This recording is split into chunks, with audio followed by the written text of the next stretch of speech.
صحابی نبی جنتی جنتی سب صحابیات بھی جنتی جنتی چار یاران نبی جنتی جنتی ہے حسن حسین بھی جنتی جنتی اور ابو سفیان بھی جنتی جنتی ہے معاویہ بھی جنتی جنتی خائف کبریا معاویہ معاویہ عاشق مصطفیٰ معاویہ معاویہ زاہد و پارسا معاویہ معاویہ ہو کرم ہو عطا معاویہ معاویہ خوب رو خوش ادا معاویہ معاویہ معاویہ معاویہ معاویہ معاویہ بڑی رکت انگیز حدیث مجھے یاد آ گئی، بخاری میں حدیث ہے، عثمان بن مظعون ایک صحابی تھے بوڑھے، ام العلا کہتی ہیں کہ میں ان کی خدمت کیا کرتی تھی، بہت بوڑھے ہو چکے تھے، وہ جب فوت ہوئے تو نبی علیہ السلام ہمارے ہاں تشریف لائے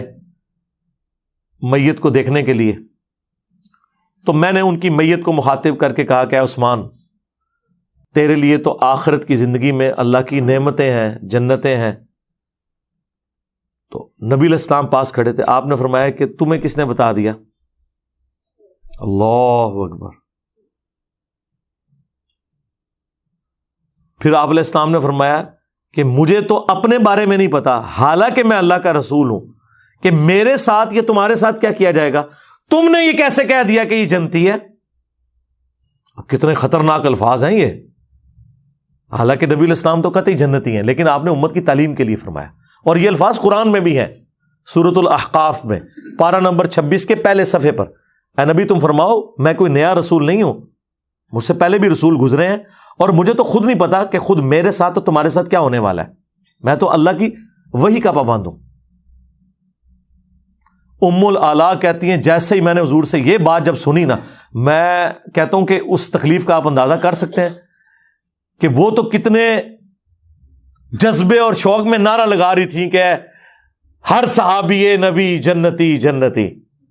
ہاں، ہر صحابی نبی جنتی جنتی سب صحابیات بھی جنتی جنتی چار یاران نبی جنتی جنتی ہے حسن حسین بھی جنتی جنتی اور ابو سفیان بھی جنتی جنتی ہے معاویہ بھی جنتی جنتی خائف کبریا معاویہ معاویہ عاشق مصطفیٰ معاویہ معاویہ زاہد و پارسا معاویہ معاویہ ہو کرم ہو عطا معاویہ معاویہ خوب رو خوش ادا معاویہ معاویہ معاویہ معاویہ معاویہ معاویہ اور حضور کہہ رہے ہیں کہ تمہیں کس نے بتا دیا؟ حالانکہ میں اللہ کا رسول ہوں، مجھے تو اپنے بارے میں اور تمہارے بارے میں بھی نہیں پتا۔ ام العلا کے الفاظ ہیں، اللہ کی قسم اس کے بعد میں نے کبھی کسی کے لیے نہیں کہا کہ یہ جنتی ہے، اللہ جانے اس بندے کا معاملہ جانے۔ پھر کہتی ہیں کچھ دن بعد مجھے خواب میں نا ایک پانی کا چشمہ دکھایا گیا، بڑا خوبصورت، حضرت عثمان بن مظعون، میں نے حضور سے اس خواب کا ذکر کیا تو آپ نے فرمایا ہاں یہ عثمان کا عمل ہے۔ پھر حضور نے کنفرم کیا، اور وہ بھی حضور نے کر دیا، کوئی اور نہیں کر سکتا تھا، ورنہ تو وہ خود ہی کر لیتی نا۔ اس سے بڑھ کر بخاری مسلم دونوں میں حدیث ہے، نبی علیہ السلام کا ایک صحابی جو آپ علیہ السلام کو وضو کروایا کرتا تھا، سفر و حضر میں سواری کا کجاوا کستا تھا، خیبر کے موقع پر اسے ایک نامعلوم تیر لگا اور وہ شہید ہو گیا، اور جتنے صحابہ تھے انہوں نے نعرہ لگایا ہر صحابی نبی جنتی جنتی، ہر صحابی نبی جنتی جنتی۔ تو یہ تو سب سے بڑا صحابی ہے کہ حضور کا خدمت گزار ہے، انہوں نے کہا یہ تو جنتی ہے۔ نبی علیہ السلام فرمایا کہ تم اسے جنت کی بات بتا رہے ہو، حالانکہ مجھے اللہ نے دکھایا ہے کہ اس نے خیبر کے موقع پر مال غنیمت کی ایک چادر چوری کی تھی، ایک چادر صرف، جو آگ کی بنا کے اس کے اوپر ڈال دی گئی ہے۔ اللہ نے اس چیز کا بھی لحاظ نہیں کیا کہ حضور کا خدمت گزار ہے، صحابی ہے، اور بعد میں لوگوں نے نعرے لگانے ہیں ہر صحابی نبی جنتی جنتی۔ یہ مقصد کوئی کسی صحابی کی توہین کرنا نہیں ہے، مقصد آپ کو عقیدہ بتانا ہے۔ اس اعتبار سے تو ہر کلمہ کو بھی جنتی ہے جو کلمہ پڑھنے والا ہے. ہر مسلمان نے جنت میں جانا ہے کہ نہیں جانا؟ اسی امید میں ہے نا انشاءاللہ. تو بخاری مسلم کے الفاظ ہیں. اس کا نام تھا مدعم اس صحابی کا. صحابہ کرام اپنے گھروں میں گئے, اگر کسی نے ایک رسی بھی اٹھائی تھی نا, یہ سمجھ کے مال غنیمت کی کہ خیر ہے اس کی تو اتنی ورت نہیں, میں گھر لے جاؤں, وہ بھی آ کے جمع کروائی مال غنیمت میں, کیونکہ مال غنیمت کو تقسیم کرنا ہے حکمران وقت نے. اس وقت رسول اللہ تھے صلی اللہ علیہ وسلم. اب اس سے کلیئر ہو گیا عقیدہ. پھر جو بخاری مسلم میں وہ مشہور حدیث ہے کہ ایک حبشی عورت تھی جو مسجد نبوی کی صفائی کیا کرتی تھی. چند دن تک وہ نظر نہ آئی تو نبی الاسلام نے کہا وہ عورت کدھر گئی؟ بتایا گیا یا رسول اللہ وہ فوت ہو گئی, رات کے وقت ہی ہم نے اسے دفنا دیا. آپ نے فرمایا مجھے نہیں تم نے بتایا. حدیث کے الفاظ ہیں لوگوں نے ہلکا جانا کہ وہ ایک عام حبشی عورت تھی, لیکن حضور کے لیے تو ہر وہ بندہ اہم ہے جو دین کا کام کرے. آپ کے نزدیک جس کا اونچا نعرہ ہو وہ اہم ہے, نبی الاسلام کے نزدیک دین کا کام کرنے والا بندہ اہم ہے. آپ نے فرمایا کہ مجھے اس کی قبر پہ لے کے چلو. قبر پہ لے کے گئے. نبی الاسلام نے قبر پہ جا کے جنازہ پڑھا, اور جب واپس پلٹے تو آپ نے فرمایا یہ قبریں اندھیروں میں ڈوبی ہوئی تھی, میرے جنازہ پڑھنے کی برکت سے اللہ نے ان قبروں کو نور سے بھر دیا. سبحان اللہ. سبحان اللہ تو ہم پڑھ رہے ہیں, لیکن اس کا ایک بڑا تلخ پہلو ہے. کیا کسی کافر کی قبر حضور کی دعا سے جنت کا باغ بن سکتی ہے؟ نہیں. یہ تو عقیدہ ہی کفر ہے, کیونکہ قرآن کا فیصلہ واضح ہے کہ اللہ بھی معاف نہیں کرے گا. نبی علیہ السلام نے کہاں سے معاف کرنا ہے؟ کافر کو, مشرک کو. اس کا مطلب ہے کہ وہ مسلمانوں کی قبریں تھیں. اب میں یہ نہیں کہتا کہ صحابہ کی قبریں تھیں, ورنہ کہیں گے یہ گستاخ رسول ہو گیا, گستاخ صحابہ ہو گیا. اس زمانے میں جو مسلمان تھے بریلوی دیوبندی اہل حدیث شیعہ,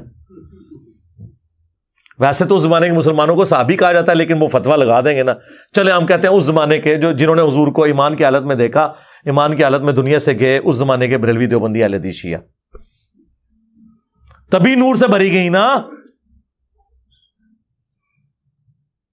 اور دوسرا یہ بھی کلیئر ہو گیا کہ نبی الاسلام نے ان صحابہ سے یہ نہیں کہا کہ ہاں میں ہر مومن کی قبر میں جاتا ہوں, تو واقعی وہ فوت ہو گئی تھی 3-4 دن پہلے میں قبر میں گیا تھا اور میرے بارے میں اس سے پوچھا گیا تھا ما کنت تقول فی حق ھذا الرجل, اس مرد کے بارے میں تم کیا کہتے ہو؟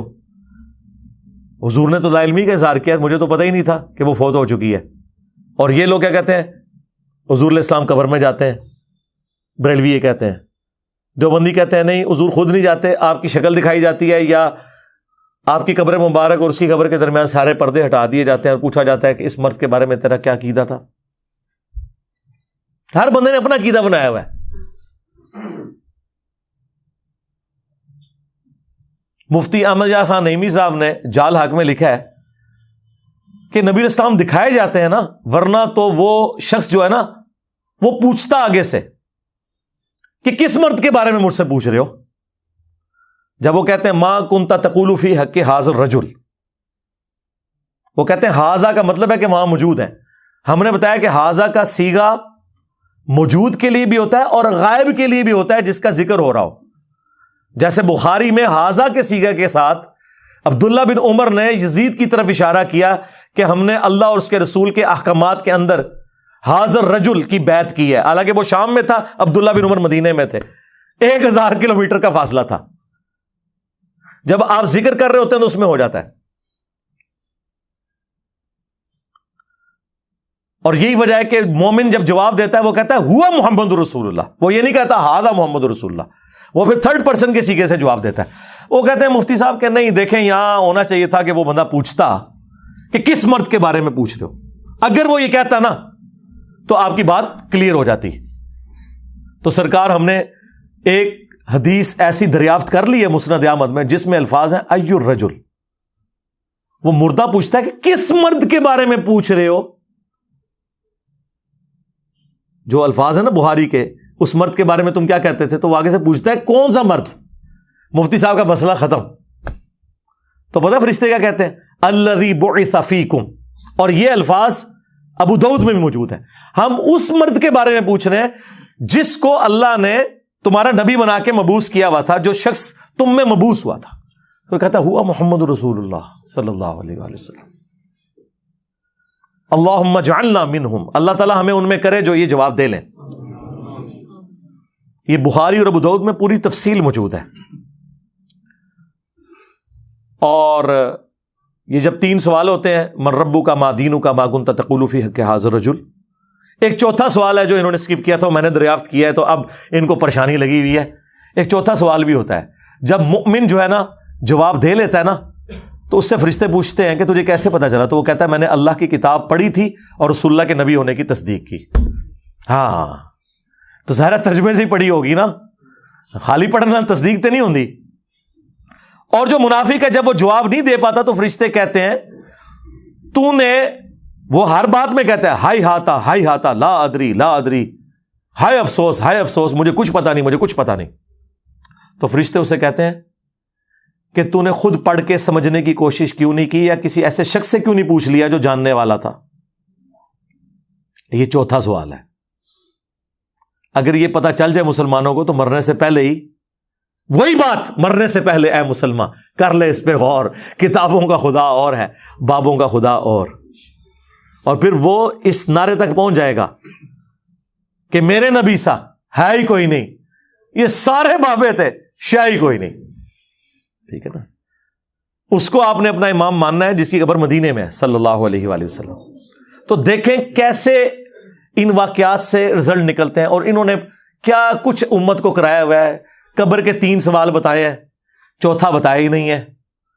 اور پھر انہوں نے یہ بھی نہیں بتایا کہ بھائی رسول اللہ کے ساتھ رشتہ داری نہیں کسی کی کام آنی جب تک کہ اعمال صحیح نہیں ہوں گے, ورنہ تو ہم نے یہ بتا دیا, یہ بھی تو صحابی تھا نا. یاد رکھیے گا کہ جو اپنی وفات تک ایمان پر قائم رہا وہ صحابی ہے, اگر وہ ایمان پہ قائم نہیں رہا تو وہ صحابی نہیں ہے, اگرچہ حضور کی زندگی میں وہ صحابی ہو. یہ منکرین زکات جو ہیں یہ رسول اللہ نے ان کو صحابی ہونے کی حالت میں چھوڑا ہے دنیا میں. وہ کہتے ہیں نہیں جی بعد میں منکرین زکات بن گئے, مرتد ہو گئے. سرکار بات چھوڑ دو, جب میرے نبی نے آنکھیں بند کی ہیں اس ڈیٹ کو وہ کیا تھے صحابہ. حضور کو تو نہیں نہ پتا کہ میرے بعد کام ڈال دیا انہوں نے. کلیئر ہو گیا. اب حضور کی وفات کے بعد وہ کام ڈال دیں. نبی علیہ السلام نے انہیں آخری وقت کیا دیکھا ہے, صحابی. یہی وجہ ہے کہ بخاری مسلم میں موجود ہے میرے حوض کوثر پر میرے اصحاب میں سے لوگوں کو لایا جائے گا, اور میں کہوں گا اصحابی اصحابی. کم از کم 8 ترک موجود ہیں بخاری مسلم میں, اور مجھے فرشتے بتائیں گے یا رسول اللہ آپ کو نہیں پتا آپ کے بعد یہ دین سے الٹے قدم پھر گئے تھے, انہوں نے دین میں بدعتیں جاری کر دی تھی. تو میں کہوں گا سحقن سحقن لمن غیر بعدی, سحقن سحقن لمن بدل بعدی. ان پہ پھٹکارو, ان کو مجھ سے دور کر دو جنہوں نے میری وفات کے بعد میرے دین کو بدل دیا. عبداللہ ابن ابی ملیکہ تابعی کہتے ہیں اس حدیث کے ساتھ, اے اللہ ہم تجھ سے دعا کرتے ہیں کہ تیرے نبی کی وفات کے بعد ان کے دین سے الٹے قدم نہ پھریں, آمین. اللہم من احییتہ منا فاحیہ علی الاسلام ومن توفیتہ منا فتوفہ علی الایمان. بخاری کے الفاظ ہیں, ابن عباس کہتے ہیں یہ وہ لوگ تھے جو حضرت ابوبکر کے دور میں مرتد ہو گئے, اور حضرت ابوبکر نے ان کے خلاف قتال کیا. تو حضرت ابوبکر کے دور میں جو مرتد ہوئے وہ رسول اللہ کے دور میں کیا تھے, بریلوی, دیوبندی, اہل حدیث, شیعہ, یہ صحابی.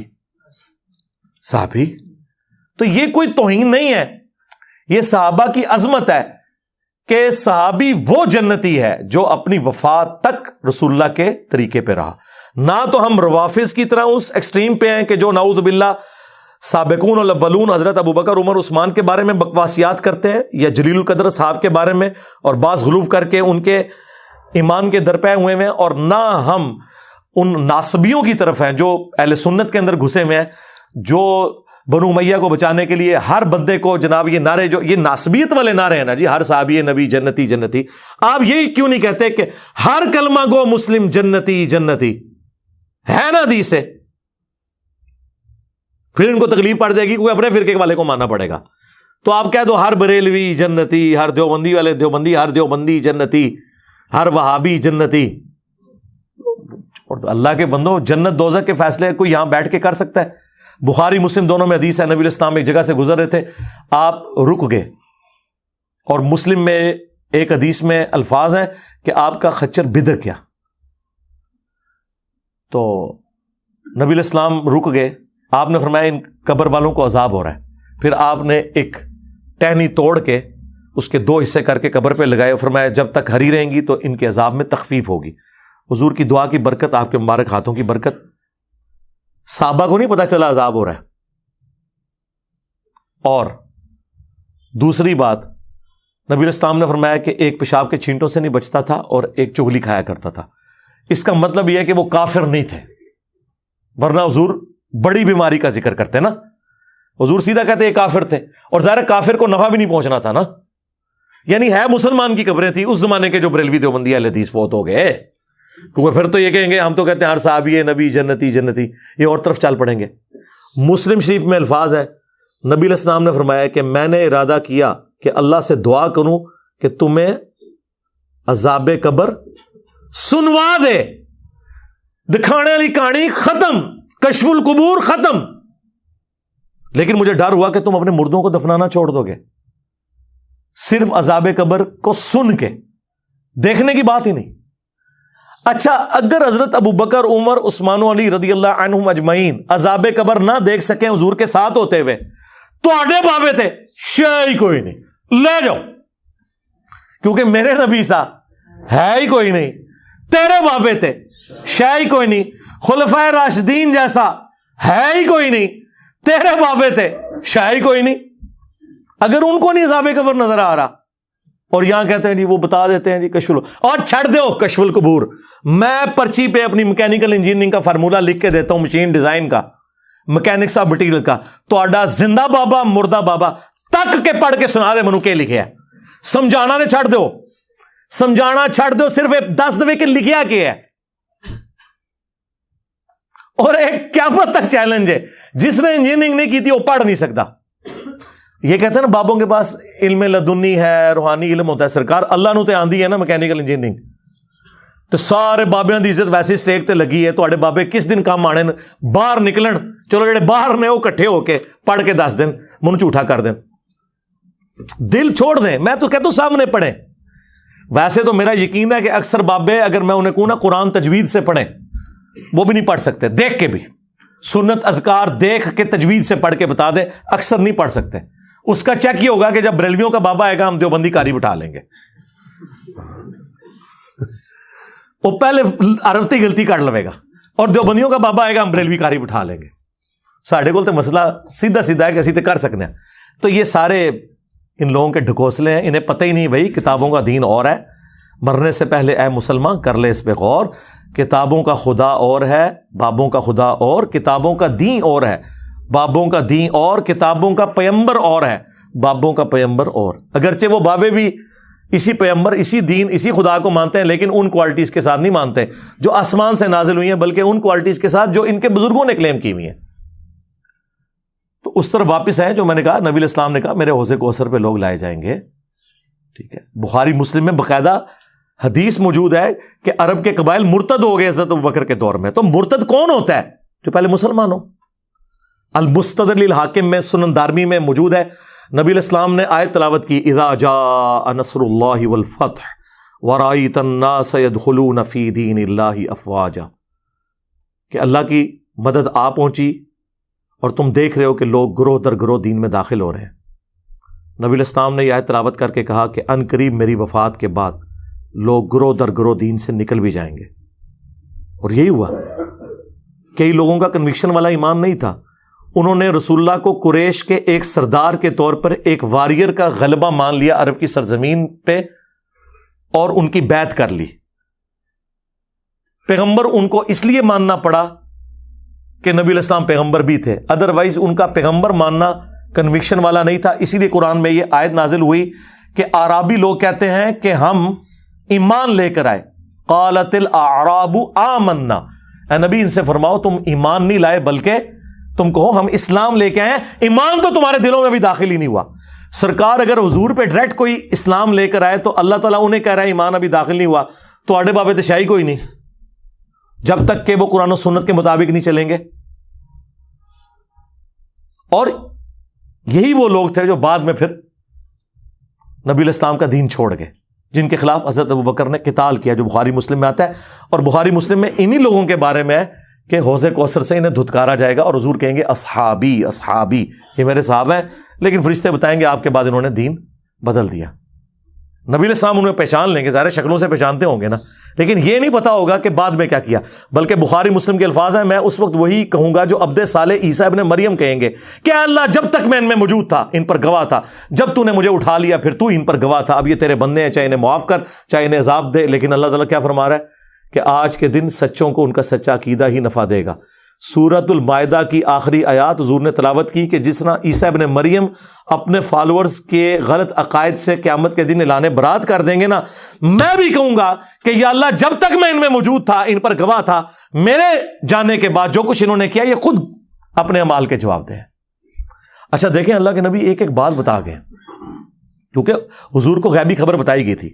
اچھا بعض لوگ اس میں یہ بھی کہتے ہیں، دیکھیں آپ کہہ رہے ہیں حضور علیہ السلام کو علم، ہم کب کہتے ہیں جو حضور کا علم غیب نہ مانے وہ کافر ہے. ذہن میں رکھیے گا، ہمارا اختلاف یہ ہے کہ جتنا حضور کو بتایا گیا بس آپ نے اتنا ماننا ہے، خود سے کلیم نہیں کرنا ان کے بارے میں. تو حضور کو بس اتنا بتایا گیا تھا کہ آپ کے کچھ ساتھی مرتد ہو جائیں گے، یہ نہیں بتایا گیا تھا کون سے. جبھی تو آپ قیامت والے دن سب کوئی بلا بلا کے حوض کوثر پہ مشروب پلا رہے ہوں گے. ورنہ حضور کو اگر پہلے ہی پتہ چل جائے تو آپ ہمیں پتہ چل جائے ہم تو گئے یار دور ہو جا، تو نے تو بعد میں بیڑا غرق کیا ہے نہ ستوں. فرشتے بتائیں گے یا رسول اللہ آپ کے بعد انہوں نے دین سے پیچھے ہٹ گئے تھے. تو یہ خبر آپ کو دنیا میں بتائی گئی ہے کہ آپ کے بعد کچھ لوگوں نے کام ڈالنا ہے. لیکن اسی لیے انصار مدینہ کو حضور نے کہا تھا نا، بخاری مسلم میں حدیث ہے، انصار مدینہ میں تمہارے گھروں میں فتنے ایسے اترتے ہوئے دیکھ رہا ہوں جیسے آسمان سے بارش، اور میرے بعد اور لوگوں کو تم پر ترجیح دی جائے گی، صبر کرنا یہاں تک کہ حوض کوثر پہ آ کے مجھے ملنا. حوض کوثر پہ پھر وہی سحقن سحقن لمن غیر بعدی. انصار مدینہ نے اتنی قربانیاں کی ان کے اوپر، بعد میں بنو امیہ نے جو کچھ ان کے ساتھ کیا ہے وہ آپ کے سامنے ہے. مولا علی کے بارے میں حدیث ہے صحیح مسلم میں، علی سے محبت نہیں رکھے گا مگر مؤمن، علی سے بغض نہیں رکھے گا مگر منافق. اور بخاری مسلم میں انصار مدینہ کے بارے میں سیم الفاظ ہیں، انصار مدینہ سے صرف مومن ہی محبت رکھیں گے اور انصار مدینہ سے صرف منافق ہی بغض رکھیں گے. اسلام کے لیے قربانیاں دی لیکن بعد میں ان کے ساتھ جو کچھ ہوا. تو یہ ایک پورا ایک ٹاپک ہے، اور یہی ٹاپک ہے جو کربلا تک آپ کو الٹیمیٹلی لے جاتا ہے کہ کربلا کیوں ہوئی. کربلا سے زیادہ امپورٹنٹ ہے کربلا کا پس منظر. اس لیے میں نے ریسرچ پیپر لکھا واقعہ کربلا کا حقیقی پس منظر، 72 صحیح الاسناد احادیث کی روشنی میں. 72 کا ٹائٹل شہدائے کربلا کی نسبت سے لیا، حدیثیں اس میں 200 سے زیادہ ہیں، ایک ایک نمبر پہ ایک سے زیادہ طرق ہیں احادیث کے. 33 نمبر پر غدیر خم کی جو حدیث ہے قرآن اور اہل بیت، 8 طرق میں نے اس میں شامل کیے ہیں. خلفائے راشدین کون ہیں اور حضرت عمر فاروق کی شہادت سے لے کے رضی اللہ تعالیٰ عنہ شہادت کربلا تک احادیث میں نے ساری جمع کی ہیں. اکثر بخاری اور مسلم سے ہیں، جو ادر دین بخاری مسلم ہے اس میں نے دور حاضر کے بڑے محدثین کی تحکیم لگائی ہے، شیخ البانی کی، شیخ زبیر علی زئی کی، شیخ شعیب آرناؤت کی، سلیم اسد صاحب کی، اور لوگوں کی. کوئی ایک حدیث بھی ایسی نہیں ہے جس کے اوپر صحت کا حکم بڑے محدثین کا موجود نہ ہو. الحمدللہ. یہ تو ہو سکتا ہے کہ کچھ کے ساتھ کچھ محدثین ایگری کرتے ہوں، کچھ کے ساتھ کچھ، لیکن یہ نہیں ہوگا کہ کوئی ایسی حدیث ہو جس کے ساتھ کوئی بھی ایگری نہ کرتا ہو. تو جس کا اعتماد جس کے اوپر، اور اکثر حدیث تو بخاری مسلم سے، میں تو کہتا ہوں ایک حدیث ہی کافی ہے. وَيْحَ عَمَّارٍ تَقْتُلُهُ الْفِئَةُ الْبَاغِيَةُ يَدْعُوهُمْ إِلَى اللَّهِ وَيَدْعُونَهُ إِلَى النَّارِ. وَيْحَ عَمَّارٍ، افسوس ہے عمار، تجھے ایک باغی جماعت قتل کرے گی، تو نے اللہ اور جنت کی طرف بلائے گا، وہ جماعت جہنم کی طرف بلا رہی ہوگی. یہ ایک حدیث بخاری مسلم کی یہ پورے کے پورے مقدمے کو کلیئر کر دیتی ہے کہ مولا علی علیہ السلام اور ان کے ساتھیوں کی پارٹی حق پہ تھی، اور جو خلفائے راشدین کے مخالفین تھے حضرت ابو بکر، عمر، عثمان اور حضرت علی کے مخالفین، وہ دوسری والی جماعت تھی. تو ہم الحمدللہ خلفائے راشدین کے ساتھ ہیں، اہل البیت کے ساتھ ہیں. اللہ تعالیٰ دنیا اور آخرت میں ہمارا خاتمہ اسی عقیدے کے اوپر کرے اور آخرت میں انہی بڑی ہستیوں کے ساتھ ہمیں محشور فرمائے۔ صلو علی محمد و آل محمد، اللہم صلی علی محمد و علی آل محمد و اصحاب محمد و ازواج محمد اجمعین الی یوم الدین، آمین۔